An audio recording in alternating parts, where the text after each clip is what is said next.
पुनर्विचार किया गया, मोहिनी जैन के केस पर पुनर्विचार किया गया और आर्टिकल 21 का जो है अंतर्गत राइट टू एजुकेशन एक्ट के में जो कहा गया कि 14 वर्ष तक के बच्चों पर लागू होता है, यानी शिक्षा का अधिकार जो है 14 वर्ष के बच्चों पर ही लागू होता है। यह अधिकार जो है राइट टू एजुकेशन यह 14 वर्ष तक के बच्चों पर ही लागू कानून होता है। इसलिए मोहिनी जैन का जो था केस उसमें संशोधन किया गया, उसमें जो पुनर्विचार करके उसमें कहा गया कि ये जो एक्ट इस पर लागू नहीं हो रहा है, राइट टू एजुकेशन जो है इस पे लागू नहीं होता है, उसका फैसला को बदल दिया गया। सर्वोच्च न्यायालय जो है मूल अधिकार को, शिक्षा के अधिकार को मूल अधिकार घोषित कर दिया। उसके बाद दबाव बढ़ने लगा, तो कभी तक कोई जो ठोस कानून नहीं बनाया गया।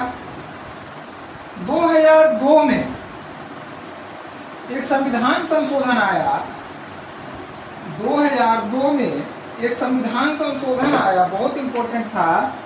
2002 में संविधान 86वें संविधान संशोधन, 86वें संविधान संशोधन,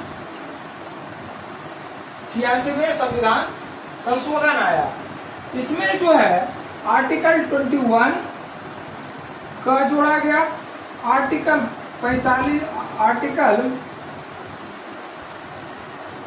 45 में भी जो है संशोधन किया गया और आर्टिकल 51 का क जो मौलिक कर्तव्य से संबंधित है इसमें भी संशोधन किया गया।